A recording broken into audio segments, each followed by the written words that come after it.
తమ న్యాయమైన డిమాండ్ల పరిష్కారం అయ్యేంత వరకు పోరాటం కొనసాగిస్తామని AP municipal workers and employees federation నాయకులు స్పష్టం చేశారు. ఈ సందర్భంగా యూనియన్ జిల్లా ఉపాధ్యక్షులు అరుగుల గణేష్, జిల్లా ప్రధాన కార్యదర్శి ఎన్ బలరాం మాట్లాడుతూ బుధవారం నాటికి సమ్మె 9వ రోజు విజయవంతంగా కొనసాగుతుందన్నారు. చర్చలు విఫలం అవడం వల్లనే మున్సిపల్ కార్యాలయం వద్ద మానవహారం చేపట్టి కార్మికులంతా తమ నిరసన వ్యక్తం చేశారు. తమ డిమాండ్స్ పైన జగన్ అసెంబ్లీలో ఇచ్చిన హామీని అమలు చేయాలని, సమాన పనికి సమాన వేతనం అమలు చేయాలని కోరారు. ఆప్కాస్ వర్కర్స్ ని పర్మనెంట్ చేయాలని, 60 సంవత్సరాలు నిండిన తొలగించిన వాళ్ళని పెన్షన్ గ్రాడ్యుయేట్ అమలు చేయాలని వారు డిమాండ్ చేశారు. సిపిఎస్ రద్దు చేయాలని, కార్మికులు చనిపోతే వాళ్ల కుటుంబానికి ఉద్యోగ భద్రత కల్పించాలని, ఇంజనీర్ కార్మికులకు స్టిల్ స్కేల్స్ జీతాలు, రిస్క్ హెల్త్ ఎలవెన్స్ అమలు చేయాలని కోరారు. తమ డిమాండ్స్ అమలు కాని పక్షంలో సమ్మెను ఇంకా ఉధృతం చేస్తామని వాళ్ళు స్పష్టం చేశారు. ప్రభుత్వం వెంటనే దిగివచ్చి డిమాండ్స్ నెరవేర్చాలని డిమాండ్ చేశారు.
రోజు నిన్న చర్చలు పిలిచి చర్చలు ఫెయిల్ అయిపోయింది.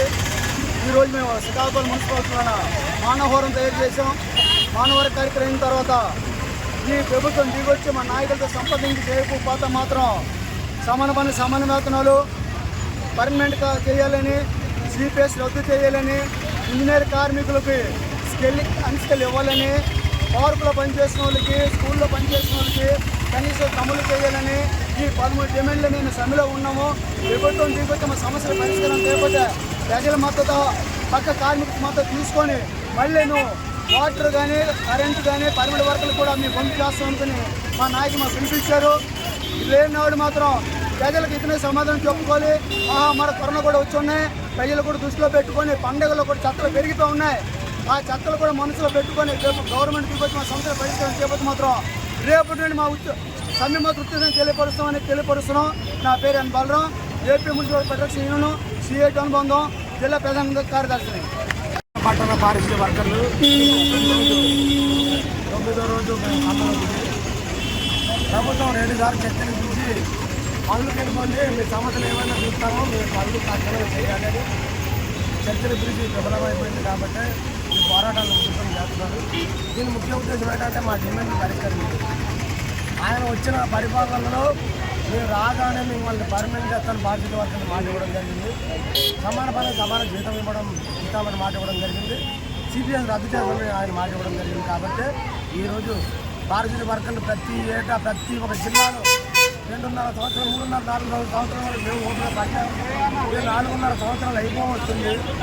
ఈ అట్టడుగులో ఉండి కూడా మేము ఆయన నిలదీయకుండా ఇంతవరకు ఆగాము. ఇక ముందు మా సమస్యలు కానీ పరిష్కరించకపోయిన నాడు, మా డిమాండ్లు మాత్రం మనకి ఎలా చేయని నాడు పోరాటాలను ముందుకు చేస్తాము.